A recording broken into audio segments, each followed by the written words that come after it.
Okay, cool. Way less people have it. That's kind of cool. Welcome to the lab for the first time. My name is Gabby Finney. I'm the Community Engagement Project Manager at Wetlands Watch. I am the coordinator of Catch the King, but not the sole coordinator. We have some awesome people here who are going to present some lovely information about what they do with Catch the King as well, that help me recruit volunteers and get people involved in this awesome work that we do. This lab is an incredible space that Wetlands Watch has been involved with in the construction of, and specifically with a conservation rolling easement on the property, which I'll talk about a little bit later. But I wanted to pass it over to Jamie to give a little intro to the building and just talk about ERP. So this is Jamie. Hello, Jamie. I'm Jamie Melvin, and I am the Community Engagement Coordinator for the Elizabeth River Project. And the Rhine Resilience Lab is a building that is built as a way to inspire the community around us and businesses and homeowners on ways that we can be resilient and adapt to our changing tides. So all around you, you'll see things from the DOAS units, those little eyeballs looking down at you, which help circulate fresh air from the outdoors inside, to the carpets that we're standing on right now. They're actually made out of this recycled fishing line from the bottom of the ocean, which is really cool. And if you guys have a chance to go use the bathroom, if you notice our water is blue, and we do that as a way to show that it's recycled water, recycled rainwater. So we collect all of the rainwater that touches this building from our green roofs, and they are going into giant cisterns down below. You might be able to see them from the parking lot, and they help recycle rainwater. And I really encourage you all to come to one of our tours. We give public tours on Tuesdays and Thursdays at 11 a.m. and 4 p.m., where you can learn more about our cool, resilient building, which I love to brag about. And the last thing that I want to highlight is we compost here at the Rhine Resilience Lab. So right over here, you can put all of your plates, napkins, and cups into our lovely compost bins and help us diverse our organic waste. And that's it for me. Beautiful. Thank you, Jean. I also have flyers of our upcoming programming at the front desk. Yes. And if you didn't get a chance to sign in, there's a form up here at the front of the room. And ERP is just tracking how many people come to the building in the first couple months that it's open. So we'd love to help them out with that. So if you don't mind, if you didn't check in when you walked in, just go ahead and put your name. You can do your zip code under the address and your email. And if you're not already signed up for the Catch the King newsletter, there's a little box in there where you can tick it, and I will add your email to that newsletter list if you're not part of it already. Do we have any questions before we get started? Bathrooms are behind me. Food and snacks are available to you all session. So if you get a little hungry midway, you're welcome to pop up and grab a snack. Drinks are over here to my right. Any questions so far? Awesome. Let's get started. So what is Catch the King? I wanted to give kind of an overview of what this project is, because there might be some folks in the room who are just here out of interest. Could I see a show of hands of who was involved in Catch the King 2023 in the room? Nice. Oh, that's awesome. So we're all kind of familiar with these scenes, right? We've seen a lot of this kind of really ridiculous flooding all around Hampton Roads. For me specifically, one of the really important things that I'm working on at Wetlands Watch is how we engage students and youth in this work, because this is their home and their community too. So these are all sights and scenes from Norfolk. You can see the water during high tide is coming right up to people's lawns, their driveways, their doorsteps. At the same time, we've got, I don't know if you can see it on this big TV, but we've got this bus down here with school kids hanging out right next to the school water, or the flood water, because this is potentially their school bus route, and their school bus can now not drop them off at the front of their house. So we've got kids and young people and young generations who are seeing this happening in their communities. And one thing that's really important to me from a Wetlands Watch standpoint is how we get them involved and advocated in this issue.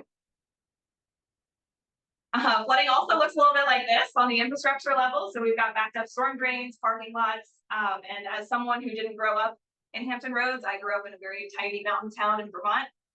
Seeing signs like this area is subject to flood, please park elsewhere, or park in this lot when it floods, is something very new to me. So seeing that kind of infrastructure is a really interesting thing to me. Again, we've got that ridiculous amount of stormwater and floodwaters coming in. I believe this is a rain bomb from Norfolk. Skip, is that correct? This picture has been in my school bus. Portsmouth school bus, and you can see in the front here, I don't think I circled it, but there's a trash can tipped over, and Margie, Dr. Margaret Mulholland, later will talk about why that's important and why we should care about trash that's coming from our water. So when we talk about sea level rise and flooding, particularly in Norfolk, and really anywhere in Hampton Roads, we might hear this term called nuisance flooding or sunny day flooding. This is the kind of precipice for flooding in Norfolk and why Catch the King was born, because we're seeing our streets inundated on just a typical sunny day, right? Those high tide cycles that happen twice a day.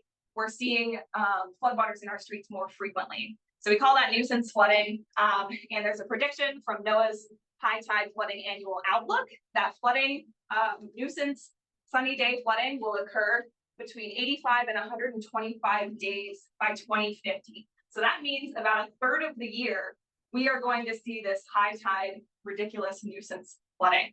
And so we have to start thinking about, what do we do about that? How do we get ahead of that? How do we plan for that? What sort of data collection do we need?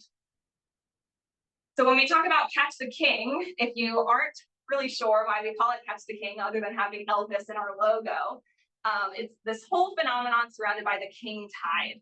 And we credit Dave Mayfield with helping us come up with this awesome program called Catch the King, because it centers around this project. If you get a chance to say hey to Dave Mayfield, he's right here in the middle of the room. He's a great person to talk to.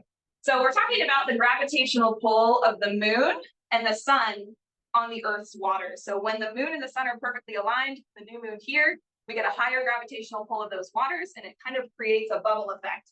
And it's rising our waters in our streets. So the king tide season typically happens twice a year. We typically see a little bit higher tide in the fall. So that's why we have our Catch the King event in the fall.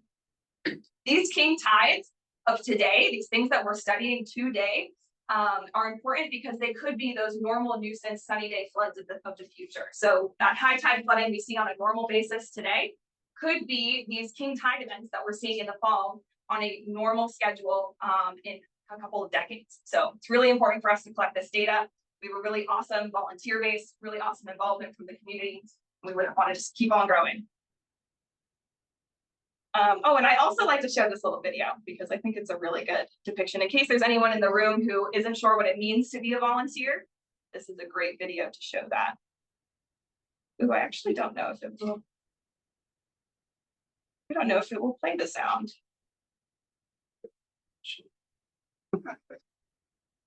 It's one of the original. Yeah. This is an awesome video that WHRO made with us. I've got feedback. I might not be able to do the video then.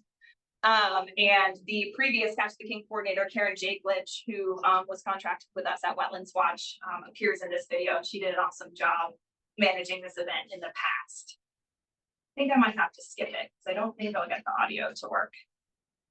But if you would like to see this video, it's 2 minutes long and it's linked on our website. So I'm going to skip that for now. Need to save time anyway. So what is Catch the King from a people front? I like to throw this slide up here. I usually show this one every year. I hate when it does that. Well, now you can see my tabs, that's fine. This is what our people look like. So we've got youth. This is the Girl Scout group down here in the bottom left. We've got researchers, families. The top right is from our 2022 event. That is a mom with her newborn baby on the front. And she's out collecting flood data in her neighborhood. So once again, when I emphasize that young generations are really important to get involved in this work, we've got newborns out there, all right? It's pretty awesome. We've got master gardeners and master naturalists here in the middle. So finding those community volunteer groups that love doing this kind of work, who may already be out there doing coastal evaluations and things like that. It's a really awesome way to get them involved. So community science, I like to say, is science for everyone. This is something that's really accessible, usually takes a little bit of training, and everybody can get involved. And then this picture in the bottom right is actually from the Measure the Muck program, right? As is the top two Yes, on the this right. is Margie right here. So Yeah, you're because that's rotate. Rip and Megan. They're at ODU. Well, Yes, Megan's not at perfect. ODU, but that's but they were measuring on too. Oh, we love it. Yeah. Measure the Muck is an awesome program. You'll hear a lot about it later. If you're interested in water quality, nutrient loads, that kind of thing. It's a really exciting program that has expanded.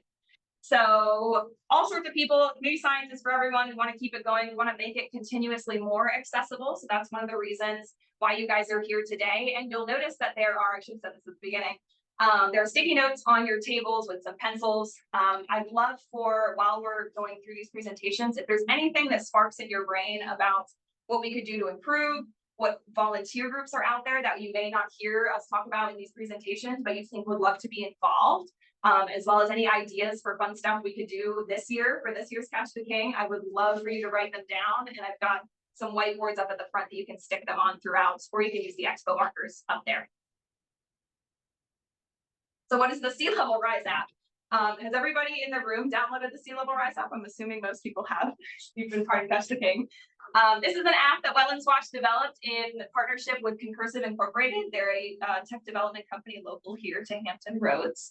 And the app itself, which many of you are already familiar with, is something that you take out in the field with you. You pull it up on your mobile phone, and you can walk around those floodwaters and collect that GPS data. In case you're curious what all that GPS data looks like on the back end, this is what that Excel sheet looks like. So every pin that you drop has a very unique and specific information line that goes with it. So this is what that data sheet looks like for us. And these are the data sheets that we send to our researcher, Dr. Derek Loftus, who will also give a presentation a little later. If you don't have it already, it's available on the App Store and Google Play, just called Sea Level Rise. And you should see this wonderful little droplet logo when you find it. So let's get into the results, shall we? The most exciting part of the day. So I made this awesome map for you guys. This is available on our website. It's a little hard to see on this TV, but overall, we had 122 volunteers participate in Catch the King 2023. And this is not including non-CTK regions. So we tried really hard to kind of nestle all of our volunteers in these official spaces so that we can track their data. But sometimes people come in and they create their own regions and groups in the event, but they know of the King Tide. They know they want to go out and collect data. So we have some groups that are outside of those official spaces, but this is just the ones that we've been tracking. 14,000 pins were collected this year. And the region with the most pins was Virginia Beach. I like to say, and this is something we've been talking about as a coordination team, is that putting the emphasis on the amount of data isn't necessarily the most important thing. It's really about the quality of the data, how extensive we can collect it. So one of the awesome things that I want to bring up on this slide is that we have data in new places, more places than ever before. We extended all the way up in partnership with Friends of the Rappahannock, all the way up towards Fredericksburg area, all the way up the Rappahannock River.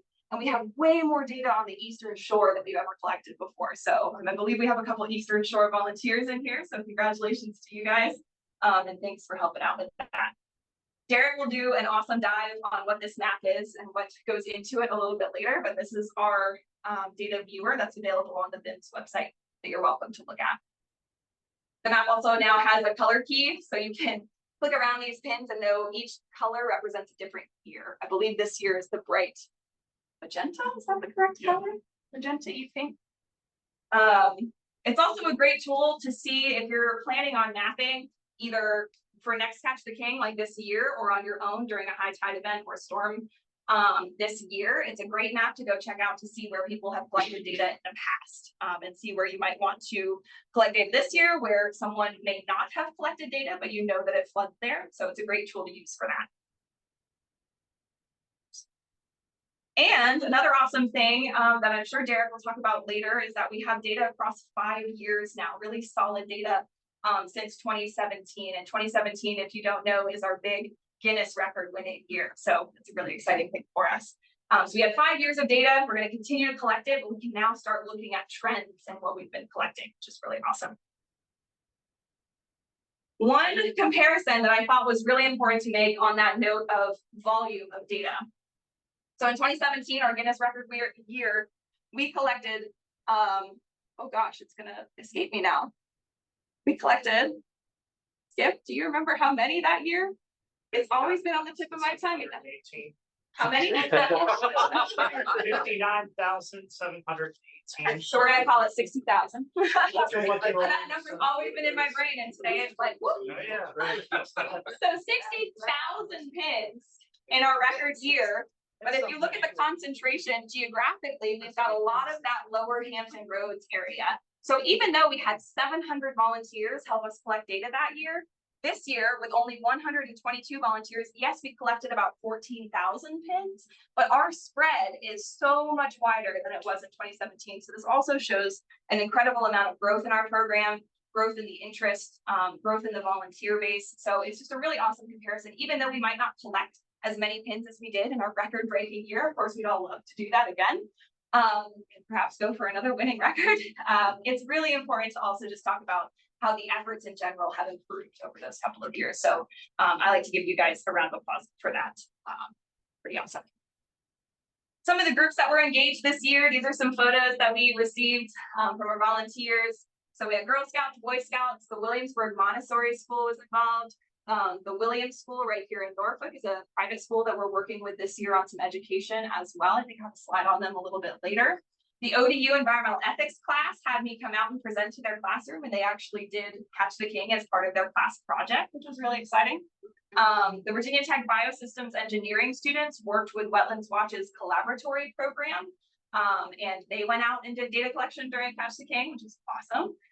We even have folks like HRSD and AECOM, these corporate folks that get involved in our work because they are also doing research and data collection inside that flood. And so they hear about a program like ours that gives their workers a chance to gather some professional development, some volunteer hours and that sort of thing, and some very awesome work. WHRO, Butterfly Village, Master Naturalists. We had tons of Master Naturalists with us this year. Master Gardeners, Friends of the Rappahannock, Elizabeth River Project. I am surely missing a few folks on this list, but just to show you the range of the different types of folks that love our project. One of the partner highlights that I wanted to do was with the Eastern Shore Climate Equity Project. So UVA is running I think it's a 5-year project out on the Eastern Shore to kind of match inequities across the peninsula based on climate issues. And so it's trying to engage the residents in conversations about sea level rise. And Cora Baird, who's working on this project, she couldn't be with us today because she had an awesome workshop going on with this project out there today. Or no, it was yesterday, I'm sorry. And we worked together to develop this map because annually the Eastern Shore holds this awesome bike tour. And the people who attend this bike tour complain each year that all the sites that they have to rest and relax along their bike tour are flooded because they typically plan this event during the king tide season. So these folks are exposed to those floodwaters. They're very familiar with it. And so Cora thought it was a great idea for us to work together and create some flood maps for them. So these are all sites on the bike route that are designated for them to stop at and rest. And they're all flood sites. There's a couple missing from here. I think there's like 1 or 2 over here that were not flooded, but the majority of them were. And so she had a lot of great volunteers pick up some information when they registered for the event. And as they were biking, they collected some data for us. So it's a really interesting kind of way to get involved. And then this is just showing an example of the site that was on the map, plus how much data we got there. A little bit on that Williams School work. So one of my kind of passion projects at Wetlands Watch is really developing our education materials around sea level rise and climate change. Catch the King is an awesome segue for these students to get involved in that data collection. And we took kids out during a high tide event. This is right near the Hague. You'll probably recognize it. And these kids got to do water quality. They got to do Catch the King. They got to take pictures, ask questions. They got wet even though they weren't supposed to. And they got to watch this whole area. This is the Haven Creek boat ramp. And they got to watch this whole area slowly over the course of an hour just become completely flooded. So it was a really awesome experience for them. Obviously, it looks like they had some fun. We did some planning. That picture on the far right is in the classroom the week beforehand. And we all worked together to talk about water quality, what sorts of data they were going to collect. So we're going on flooding field trips. They do sea level rise app collection. And at the end of their school year, this May, they will present what we call a tide capsule. So all of the work that they've been doing throughout the year to collect data, they will design a project. And we're calling it a tide capsule and not a time capsule because it's showing how the tides have changed. It's also, Catch the King in general is a really great program for us to expand our programmatic outreach. That's not just this citizen science program. So we're kind of developing some talking points around signs of change in your community. So some of the things I wanted to throw these pictures up here because saltwater intrusion and sea level rise are causing a lot of very visual changes in the community. We've got saltbush growing out of storm drains. We call that alligator pavement on the right. So we're seeing this crackling of the pavement because that salt water dries, but the salt cracks the asphalt. We've got a sycamore tree all by its lonesome with some pretty tired out soil because of that saltwater intrusion. Again, that backed up storm drain from leaf litter and stuff like that that gets in there.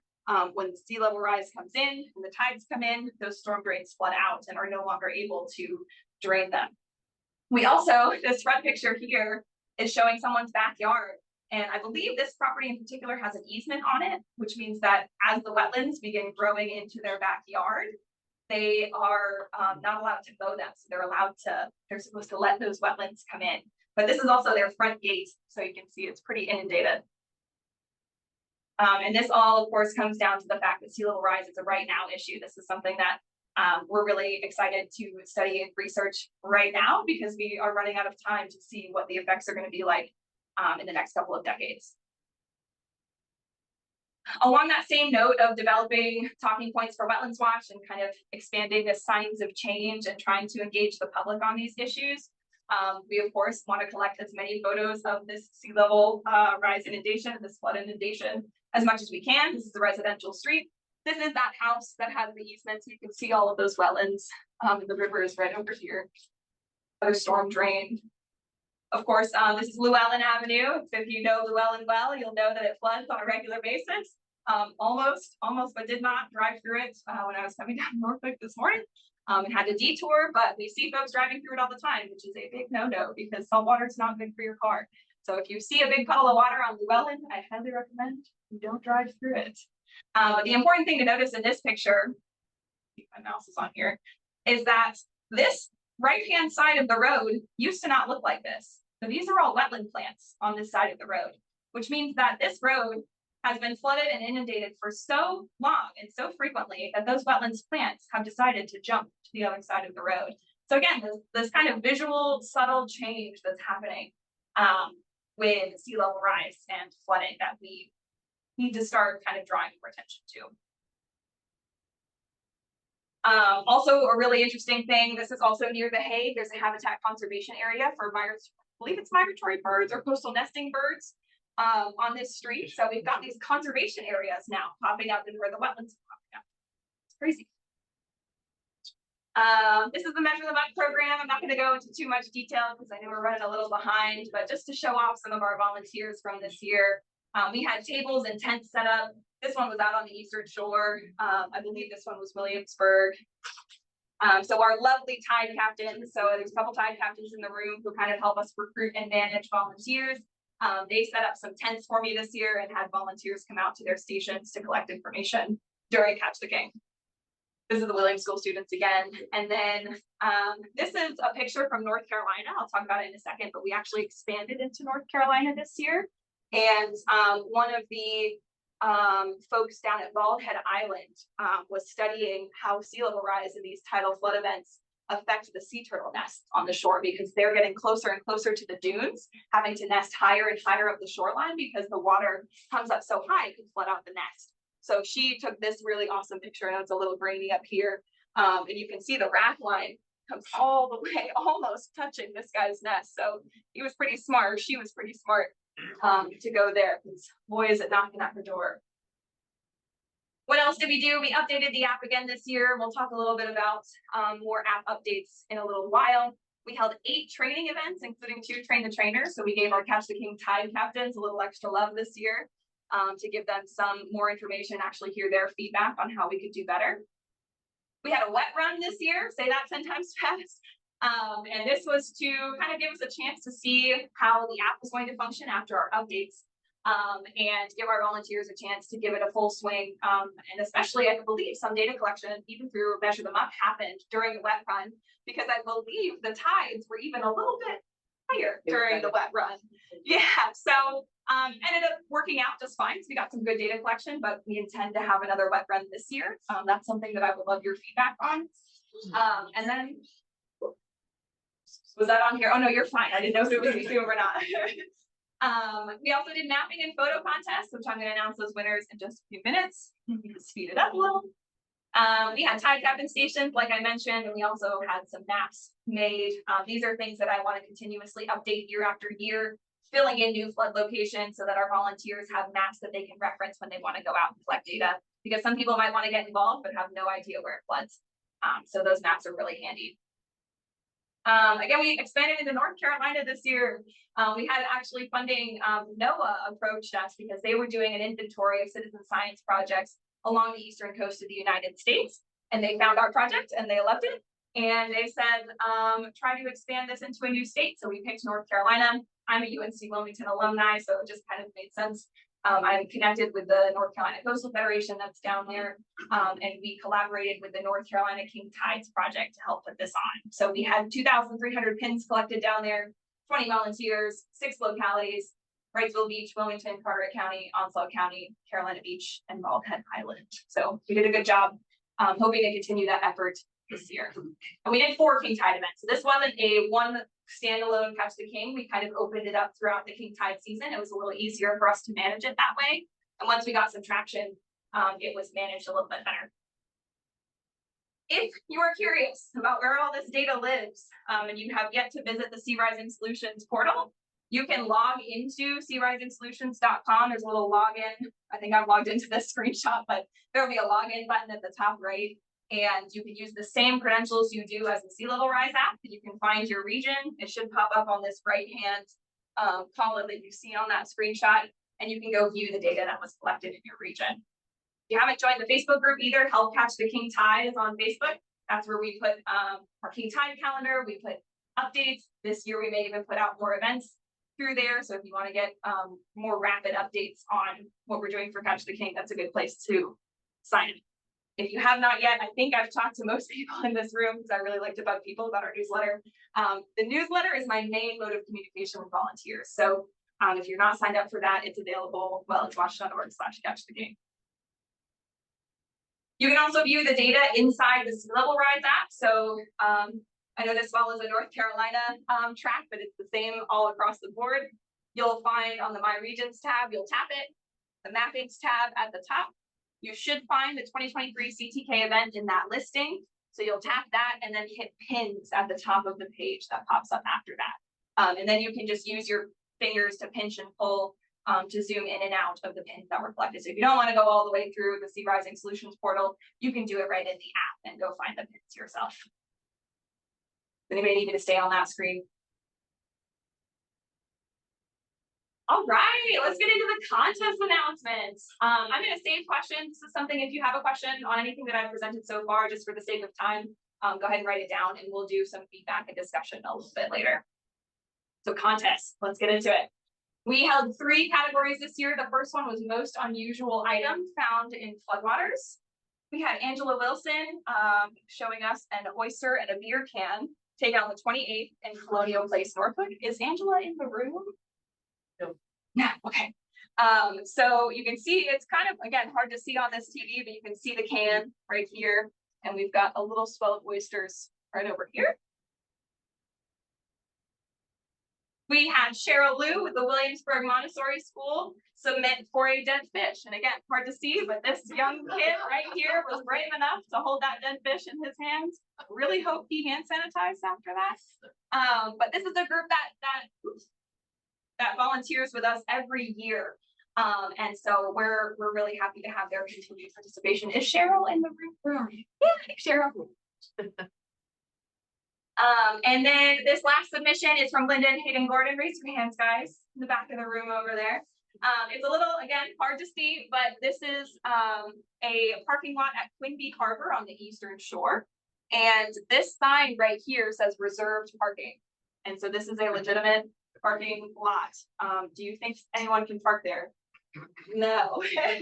So the sign itself, the reserved parking sign being in that water, we thought was a really good fit for this category. Lo and behold, Linda and Hayden won that category. So give them a quick round of applause. We thought that this was really interesting because it speaks to the infrastructure issue of sea level rise and flooding, and the fact that a lot of the infrastructure that went in, also our winners get custom notebooks. So if you're here today, You get a lovely test to take those. Thank you so much. welcome. Yeah, of course. So it really speaks to what Wetlands Watch does and what a lot of folks in Hampton Roads are doing is studying the infrastructure that's being impacted by sea level rise and flooding. And so this is just a really great example of something that needs to change. The next category was most interesting data set. So for this category, we did a little bit of our volunteers submitting data and also us going in and looking at the Catch the King map with all the data collected from BIMS and seeing if there was an interesting data set that came out of all of that work. So this data set comes from Iwan Yamakov, and he was a volunteer. This is out in Hampton on, Brian, you might have to help me with this one. Grandview, thank you. And we thought this was really neat. In my opinion, it looks like a sawfish. It might also be a flat-nosed dolphin, who knows? It was really neat because these breakwaters here form a really interesting line. And this is a restoration project done, okay, but a little bit later. Who put that in and what year? I think it was 2014, I want to say, but I could be wrong. So we thought this is really interesting, and the tide watch model that's over it, which is this blue shading, shows that 36-hour flood prediction model from BIMS. We think that this looks like an eyeball. So we thought that was a really neat data set. We have Angela Wilson again, also working with Measure the Muck. And this was an interesting submission because it shows the distribution of what's possible with data collection on a residential side. So this is, this is a more private residential area on this left-hand side of the Lafayette River. And you can see there's a lot less availability and opportunity to collect data when there's a lot of privately owned property on that side. And then on this kind of eastern side of the river, there's a lot more data collection, a lot more publicly available space. So this was a really interesting data set for that reason, just to show where we can and can't collect data. We also had Jennifer Whitlaw submit. Is she in the room, Jennifer? No. So also working with Measure the Muck and ODU marine biology students, I believe. Margie, did I get that right? Okay.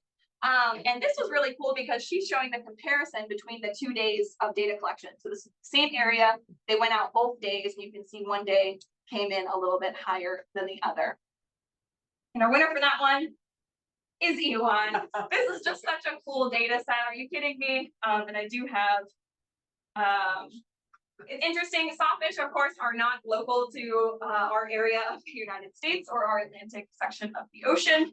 But they are endangered due to habitat loss from coastal development and bycatch. So it's a really interesting commentary on what sea level rise and flooding and kind of this coastal adaptation scene is doing to some of our local wildlife. And it's 2011. So where those breakwaters went in by the city of Hampton.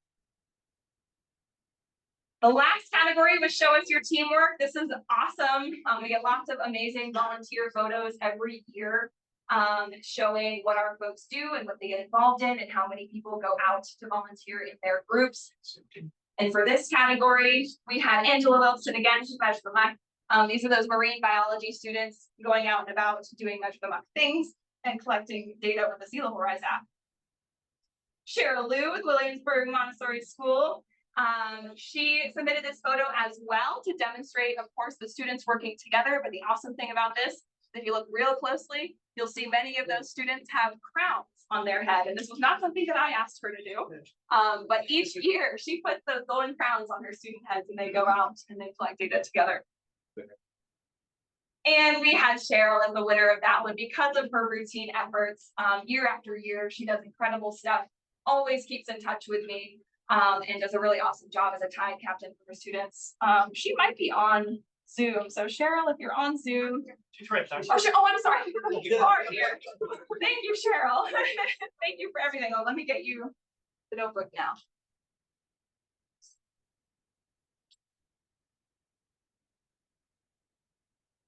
Oh yeah, everybody applaud for Cheryl. Come on.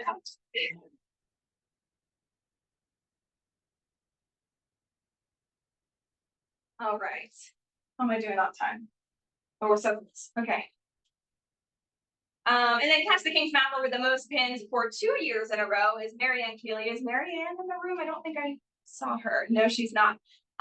She's an awesome volunteer. She goes out and maps so much on Virginia Beach. And she just does an incredible job. So congrats to her. And just to show a little bit of what she does, not only does she go out and collect data, but she adds notes on her pins, which is something you can do in the tools tab. And she wrote no water on the road at the usual trouble spot, but storm drain is full. And so this is a really interesting way that you can use the Sea Level Rise app to communicate what you're seeing. And then, of course, Catch the King would not be as successful without all of these people who have helped me plan and have been on several meetings with me throughout the year to try to make Catch the King accessible and fun and really reach people in the way that we want to. So if you guys don't mind giving a round of applause to Karen, Derek, Margie, Dave, Tom, and all of our time staff.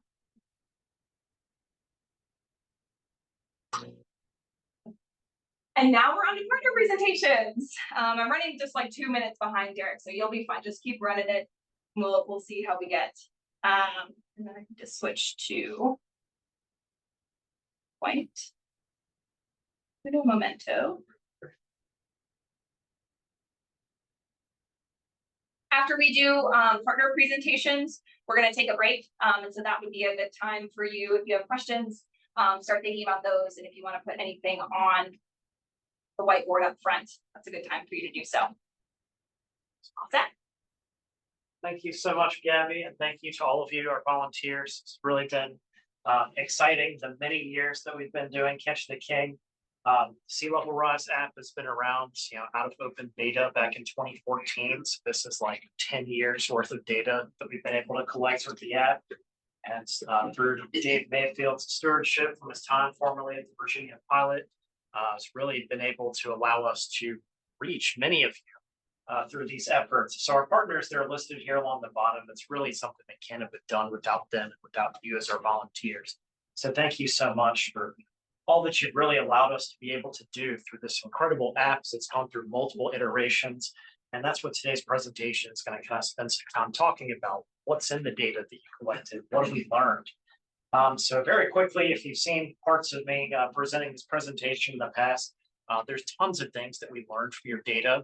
And of course, we're coming back to the same places year after year. So people ask about that. Wondering, is it really useful to continue to keep collecting data in The Hague or like the beaches, Virginia Beach? If they've gone through a beach nourishment project from 1 year to the next, like how useful are the data? And while it turns out that returning to some of those places year after year after year has started to create kind of your own data-driven model, using the information from year after year in places that we know are frequently flooding. And so by the time we get to this year's 2023 king tide mapping events, we've really learned a lot from the data that we've collected. Many of the places that we've mapped since our inaugural year with Catch the King in 2017, which was the app's 4th year in existence, it allowed us to collect a lot of data, more so than just myself, Skip, and a handful of people using the Sea Level Rise app to map places. It was a way that we were able to instrumentally train a lot of people how to use this particularly useful tool as a resource to help us confirm that yes, flooding is happening in all of these areas. It's a way for us to visualize tomorrow's flooding today. And as Gabby kind of hammered home this point, we're going to see a lot of these king tides become our regular high tides by the year 2050. So it's really going to be one of those situations where it's like, I remember when we were going out once a year to map this thing, and now it's happening like every 3rd weekend. And so as you're kind of going through the process of mapping these things, we built this composite map. We're kind of running out of colors to attribute each of these individual maps, but it's one way for people to see single map where has been mapped previously in the past. Each of these are essentially confirmation that flooding happened in these places. And your data are turned into contours that help us show what this looks like. Another cool thing this year, as Gabby mentioned, so over 2,000 data points were collected in North Carolina as well. So their data are also featured here on this map. And the NC King Tides group has been doing this kind of work for a while as well. And so the collaboration with them and the efforts that Gabby's kind of gone through to keep them in the loop on what we're doing, but also them telling us how they've been mapping tidal flooding in their areas. We've been able to learn quite a bit from each other as we've gone through this process. As you know, year after year, we've been producing this tidal flooding calendar, focusing mainly on the fall tidal floods that are happening. So we had a wet run this year that collected nearly 3,000 data points just during that event alone. But this year, it was really interesting since we did this over a weekend. We had 29 23 people on Friday that collected nearly about 1,400 GPS high water marks. 86 people on Saturday, the 28th of October, collected 6,745 high water marks and nearly 90 pictures. And 42 people on Sunday collected almost 6,000 GPS high water marks that comprise this chart that you saw presented in our Facebook group that's got about 1,200 members. And so one of the things that's kind of fun with that is to kind of engage, but also initially in our pilot year for this project, we learned an awful lot of interesting things about the data. And we've continued to be able to use that information to our advantage as we kind of identify individual antecedent flooding events that just kind of happen as we're going through the process of training people. This year, we had Hurricane Lee, Hurricane Ophelia. Hurricane Lee was one of those that didn't make landfall, whereas Hurricane Ophelia kind of came across the edge of Virginia and North Carolina. It was mostly tropical storm force at that point. A lot of rainfall caused some significant flooding on top of the fact that it was already high tide conditions leading up to our wet run the following weekend, which was the highest astronomical tides of September. And interestingly enough, almost tied for the highest astronomical tides of the year. So the data that we were able to collect, as you can see, we have nearly 4,000 data points, not even attributed to the weekend of Catch the King, collected by volunteers that are avid in helping us support our research efforts. And one other thing that's kind of cool about this is local, both rural and urban communities are starting to realize that, especially in the Middle Peninsula and Northern Neck, they don't have nearly as many water level sensors as the Hampton Roads region has, just due to the fact that most of these cities have kind of a direct pathway with their engineering departments to be able to mount a lot of these sensors over bridges and over waterways, whereas you kind of got to go through VDOT, who maintains the bridges everywhere else in the state. So a lot of those rural localities started to talk and question, can we get water level sensors here as well? And so I referred them to the USGS and NOAA, but also working with those localities to see, are you willing to put money into the budget to support regular water level sensor maintenance, those types of things. So we're starting to move forward with installation of new water level sensors in the Middle Peninsula and Northern Neck, based on the information that they've seen from our volunteers from Catch the King. And a lot of the ways that they're kind of hearing about this, of course, the efforts that you as our community scientists have kind of been involved in for years. We kind of generate these interactive story maps that kind of get school groups directly engaged in the work that we're doing. But even back to our inaugural year back in 2017, we were kind of letting people know where these public spaces are, that they can track where flooding is happening. And so I like to show this figure kind of every year because this is essentially how these kind of movements are happening. Dave Mayfield was particularly instrumental this first year in kind of getting these stories in the Virginia Pilot, and the Daily Press would mirror several of those articles as well. And the efforts that are involved there really are what helped us garner the Guinness World Record that year, with the 59,718 high water marks that they were willing to acknowledge that we collected. We actually collected more data than that, but those were the ones that we could tether to individual measurements within the app. We also collected data in 2 other different ways that year for people that couldn't get the app to cooperate with them and other things like that. But ultimately, Guinness honored the data that we collected through the Sea Level Rise app, which was really exciting. And so since then, we've learned an awful lot about it, what's happening in the different areas of Hampton Roads, but also throughout coastal Virginia. So, my work through the Commonwealth Center for Recurrent Flooding Resiliency has been kind of focusing a lot of my research efforts on Virginia. But of course, one of our goals, in looking at this information for next year is, of course, looking at what those maps look like in North Carolina, well, Maryland. Now, the way that we do this is we have a hydrodynamic model called SCISM. You're looking at today's forecast. Essentially, it collects 2.5 gigabytes roughly of data at 3 kilometer spatial resolution and 1 kilometer temporal resolution. Basically does this to kind of predict storm surge throughout Virginia's coastal plain up to 36 hours in advance. So these overlapping forecasts, essentially they'll update every 12 hours. And so the whole goal behind this is providing those 36-hour forecasts that update at noon and midnight each day. And so the information that we're able to gather from that kind of provides us some additional insights on exactly what you can expect to see. And so these are hourly outputs that are kind of provided by the SCISM model at roughly 1 meter or 3 foot spatial resolution. And when the model updates, of course, then it will provide you the latest forecast moving forward. And these are kind of time-aware layers using ArcGIS Online. So these are essentially produced using our high-performance computing platform at the College of William and Mary, which is the Virginia Institute of Marine Sciences, their marine science graduate school. And the work that we kind of do there is essentially allowing us to provide these layers in such a way that our local communities can also take those layers and make informed management decisions in their local communities.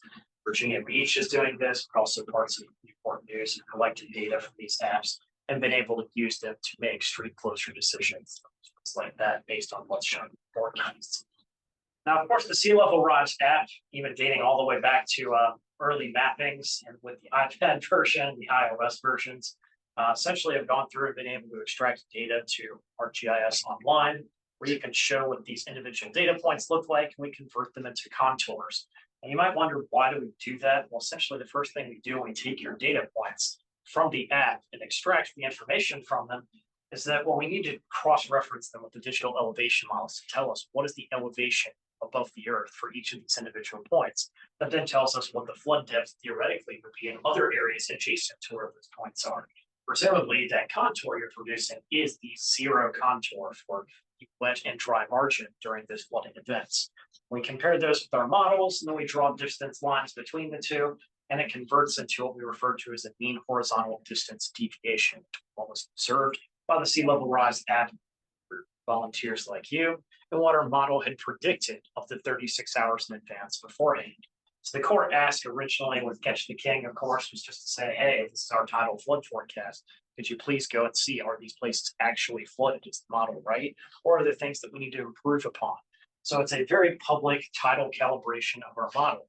So we've been doing this since 2017 with Catch the King, but the inaugural versions of the app back in 2014 and beta in 2015 allowed us to kind of learn a lot of information. So we collected, as I've said previously, over 220,000 GPS high water marks since the app was released back in 2014, and then 2023, when Catch the King happened this year, version 3.0.1 was the latest version of the app. Continued to make improvements in the app since then. And the latest version of the iOS story of the Android store is version 3.0.5. So a lot of the updates that have been made kind of help with clustering of the individual points and rendering on your phones while you're out there in the field helping us collect this information. And that's important mostly because, well, the tide is moving, of course, in the process, not just a static layer that we're keeping track of. And so the data that you're posting on Facebook, along with information that's being shared through the pictures section of the Sea Level Rise app, allow us to kind of confirm both visually, but also using the GPS data collected by your phones to confirm whether the inundation actually happened, both spatially, where it happened, but also when it happened, according to the time indices. So the data, like this example today, of course, this is not during Catch the King, but these types of pictures, based on Mowbray Arch and some of these areas in The Hague, are of course what we like to use to be able to help confirm tidal flooding extents from different angles and perspectives, in addition to the data that you're collecting. Of course, these tools that are published online, of course, with the interactive links that we shared previously, are of course directly connected to allowing you to measure the distance between what the model predicted and what was actually observed by volunteers. So that's kind of helpful also because it keeps us as the developers of these models honest, but also at the same time, it allows you to see what it is that was predicted by these models in each of these individual incidences. Now, in previous years, and of course, in some new areas that we mapped this year, we identified some interesting discrepancies that were like, well, maybe we need to go and change the digital elevation models that are the assumptions our hydrodynamic models make about the shape of the landform and where maybe these culverts exist or other places where storm drains might exist that need to better be represented in these models. And so through your efforts, I've given this example a couple of times in the past based on Pleasure House Creek and Virginia Beach, but you can see, of course, these are aerial surveys, so bridges sometimes act as artificial digital dams in these systems that need to sometimes be opened up, mostly because it's considered to be, okay, this is maybe a non-tidal creek. Well, maybe it was when the data collected nearly a decade ago, back in 2013, but now it floods during king tides. And so as a result, these things need to be hydrologically corrected. So our models go through the process of ensuring that things like this small culvert here in the city of Norfolk, in the Larchmont neighborhood, but obviously you can see if I back up one slide, it's already dark in that area, indicating that there's water tables that are usually right at the surface or very close to it, indicating different types of hydrophytic vegetation that those populating people's front backyards in these areas. But it also allows us very quickly using the data to convert and compare how do people collect data over 300 feet away from the edge of the water. That probably tells us there's something missing that our model hasn't predicted correctly. And so as a result, usually it is these types of things like storm drainage systems underneath the ground surface that are not fully represented in these models. And so we go through and hydrologically correct so that water can pass through those areas so our tidal forecasts are more accurate in the future. In 2023, we found that on vertical scale, our model predicted the free surface elevation compared to nearly 14,000 GPS high water marks that were collected within 1.5 inches or 1.48 inches if we're not rounding. And on the horizontal scale, essentially, Hampton Roads is a very flat place. So in this case, our model's resolution is 3-foot resolution. We're somewhere between 4 and 5 pixels away from the edge. That's 3.6 feet on average is the distance in the horizontal space based on what was predicted by the model. 36 hours in advance. Now, Catch the King ultimately crowdsources hydrocorrection, and what I've really been digging into is the data collected in the Middle Peninsula and Northern Neck, along with those Eastern Shore this year, mostly because those are data sets we've only collected back in 2018. I think was the other time the Eastern Shore was surveyed quite as much, but also some of these areas are revealing some new spots that are interesting to view. And as we've shared these data with Matthews County and Gloucester County, they've said, hey, it'd be interesting to have water level sensors in some of these spots that we already know have ephemeral flooding issues beyond just tidal flooding. Beyond that, it also allows us to acknowledge, as Gabby mentioned earlier, engaging the public, of course, supports us to the extensibility of being able to evaluate private property. Some people are mapping areas where they have unique access, like military bases and other spaces that we've also previously not been able to collect information, but it allows us to draw more contours and confirm that, yeah, the water was 4.25 feet above mean lower low water in Dolphin's naval base, the other side of the water from the creek we previously mentioned. So using this information year after year helps us provide a more complete data set so we all have it. So thank you all very much for your time, and thank you to our many volunteer coordinators, many of these individuals that Gabby featured previously, and her last slide as well. But it's really, truly a phenomenal effort that you guys have been involved with for some truth.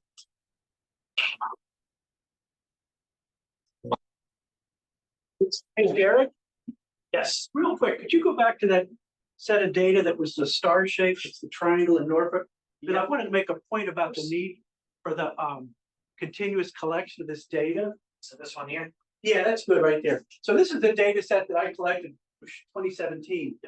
This is an area in Norfolk that floods a lot. You can set your clock by it. But the city of Norfolk and these citizens put in a flood control measure. It's a berm that runs from here all the way around to here, involves backflow preventers on the stormwater lines and a whole bunch of drainage fixtures. And when I was out there the other day, when it should have looked like that during the high water this week, there was just a little bit of water on the road. So next time it floods, I'm going to go back and map that because it's not going to look like that anymore. The flood control measures have completely changed it.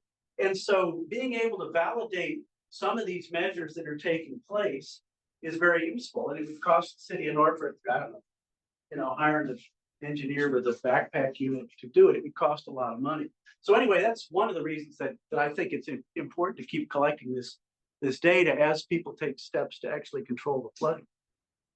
Absolutely. That's actually the site where I regularly map that area. Yes, that's right. That's his backyard. And I mapped it this year, the king tide. And as he mentioned, those flood control measures the city put in made a horrendous difference. I bet it was really quite successful. Now, what's going to happen when you get a major northeaster that puts it higher than what's there, which I've seen? I don't know. We'll have to wait and see. Williamsburg is another area. I think James City County is doing some restoration along the Colonial Parkway. So some of those sites have changed as well. And are things that are considered in the modeling and stuff like that. So I visited that site this year as well, with an individual that's joining me from Montana that was filming some work for a part of her graduate thesis, and was shocked to find that there was not a lot of water in that area or the dog park across the street. So the berm really did a nice job. In fact, this picture is from about 6 years ago. We can see someone's hose in their backyard directly across the street from where they've installed that berm is floating on the surface of the water because the hose has air stuck in it. But the water is still about probably 4 inches above the base of the ground. So it's definitely made some tremendous improvements where this doesn't have to be nearly as frequent. Yeah, we can transition. We'll take some more questions at the end. Yes. So please save those. I know there's more speakers coming up next. Save them, write them down. One thing that you did mention that I forgot to mention was that, yes, we also opened up for the first time Catch the King this year for a full weekend event instead of a single day.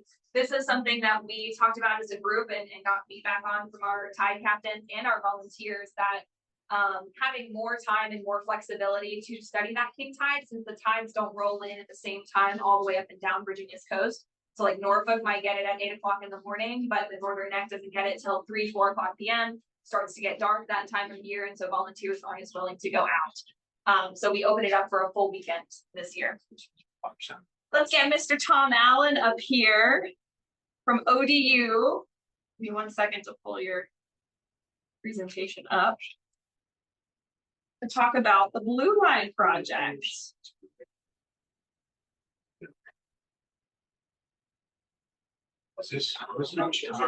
Yeah, and you can use the arrows on there too. Okay, thanks. Hey, thanks. It's always good to follow Derek. You know, all the rich multimedia and GIS that he shows. I'm a professor of geography in ODU, and I do a lot of mapping. I created this little project to kind of embed some ODU students in my classes in coastal geography with within the Catch the King. So we're doing some of this. Some of you've seen us out there with GPSs, and this year a little more drones actually. So this particular year was kind of like to be off here. I really kind of take the students out more in force every other year, and this year I had just a small group of people working on really a research project to see how we could use drones to map the king tide. So we had a couple of events. Unfortunately, too many opportunities for flooding to do this, but we had really good weather, and we had to go through a lot of red tape to do this. We have drone pilots, we have the Navy here, we have very controlled tight airspace and all of that. So everything that you'll see was legal and legitimately done, and no one was harmed and involved. But I do have quite a few folks. You heard Dr. Whitehall earlier, and the lecturer Bradley Karras, another professor Nicole Hutton, and two research scientists Blake Steiner and Chen involved. I can't resist a little lecture mode, but there's some really cool science happening. So you know, this may filter into some upcoming things. We know that the history of sea level rise, and I think saw some pictures earlier. A former colleague at ODU is now at Tulane, another very low-lying area of New Orleans, and he has reconstructed, not just reconstructed, the historic trend of sea level change here. This is the Sewell's Point tide gauge up at the Navy base that we all use as our benchmark. It's one of the trusted, most reliable sources. But he's actually decomposed what contributed to the sea level rise. You know, there's a whole bunch of processes and the observations that the water level changes.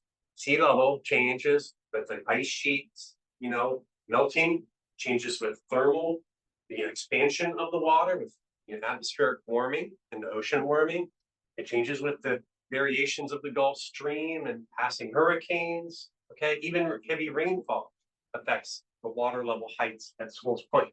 So what he's done is be able to go backward and basically look at how much of sea level change has come from these various contribution factors. So again, I just wanted to geek out for a second and point this out that unequivocally now, the majority of what we're seeing is sea level changing from climate, human impact. And now about a half of it still is the ground sinking, subsidence. And some of the things that research questions are kind of popping up. We don't all live at Sewell's Point. And we're gonna be seeing some, questions, and your data is actually prompting other questions, like, are we seeing hotspots of subsidence? Or like, why is it, 1.5 inches that Derek measured? That's pretty awesome. It wasn't 1.5 inches everywhere, that's the average accuracy. So again, just real quick for our group that went out to catch the king, literally, that's Mystic Point in Pocosin on the back river. So very popular boat ramp. I cite from NASA Langley Air Force Base, another controlled airspace. You don't want to fly your drone over 400 feet above ground level, or bad things will probably happen. But that's Nicole, Jennifer, and Riley, and a couple of our students, geographers in this case. We're doing this at like pixel size, like the pixels on the screen will make out, if you zoom in a little bit, 1 to 2 centimeters. So ultra fine accuracy. I saw some other pictures tonight. Probably see some algal blooms and at times, and there pollutants and contaminants and in clear water. You actually, that's beautiful. I do see it. That they captured hundreds of images over the whole area around Mystic Point. So, the road access to that extremely popular boat ramp, restaurant, it's a pretty big, important cultural resource and sporting resource for that area. So this is what they were doing. We also did a little experiment. We got a new camera that has a multispectral. It actually sees beyond the spectrum that we see. In this case, on longer wavelengths, infrared. So what you're seeing there, it's not a nighttime shot. Okay, this is the same image as before, but the part of the spectrum that we can't see. So you can see high contrast, water versus land generally. So it's actually possible that, like culverts and underground pipes and things that were mentioned before, we can map flooding behind things. Okay, and some of you might live in neighborhoods around here that there's right across the water, a couple of them, where it floods hundreds of feet away from the shoreline. And it goes up the pipes and floods onto the middle of the neighborhood. So this is one of the neat things that the drone imagery might capture. You might not think about Catch the King, folks, broadcasting around the middle of Colonial Place, but it is part of that process. So we're exploring that. We went out to Catch the King ourselves with the Blue Line group. This is over by the Larchmont Library, and that's us getting ready to launch one of the drones. This is a Swiss-made Wingshore 1. It's approved. Even the Department of Defense allows these to be flying. We're not flying under the Navy days, but that's one that you theoretically could. And this one of our results, just to kind of give you a sample. So with the mapping that we do, Larchmont Library is over there on the far right, I believe, if you're familiar, and Hampton Boulevard is just off to the right of the screen. This wasn't a mega king tide. We were prepared for that. We mapped all of northern Hampton Boulevard from almost here all the way up to the bridge. Then we took the computer models, Derek's, Vims's awesome model, and one that we run at ODU, and overlaid the full flood extent. Now, we didn't have Catch the King folks walking around everybody's backyards, but the drone can fly there. So we actually have that, and we've done some of the comparisons to, I'll say validate, at least compare those. And we're interested to measure that in the future. So here's another product of that, like flooded the area. So we've actually got flood extents, much like that, and we can compare those to the Catch the King data. The National Genetic Survey, part of NOAA here, they make all of this possible. They have captured some points for us, including one across the street that is precise to millimeters, vertically and horizontally. And in fact, this building is got a legally approved, what's the term that they call that? I forget the legal name for it, but basically an easement that's going to roll. And once the average high tide reaches a threshold here on this property, Elizabeth River's pulling out. Hopefully that's several decades out, according to the sea level projections. But this is the data it's ultimately going to be based on, and we're about to put a water level sensor. Now across the street, I'm in the iCar building some days, and it's actually lower. It's going to probably be gone before this building, and much sooner actually. And then we'll be mapping with some other drones. So that's the last slide I have. A little blue boat that will actually be mapping the bathymetry. And like Derek was alluding to, maybe we could improve the flood models by also having bathymetry. So if you see a blue boat out there, you know, that's someone else remotely operating it or autonomously. And this fall, I'll be teaching a couple of new classes. Again, they'll have more students. I'm looking for ideas to participate. One of those has been the idea of high water marks from a flood event. So, you know, God forbid, but it's going to happen. We're going to get a big one. And nor'easter, hurricane, compound combinations of storms. But there's a protocol that the U.S. Geological Survey and National Weather Service used to map that high flood line event.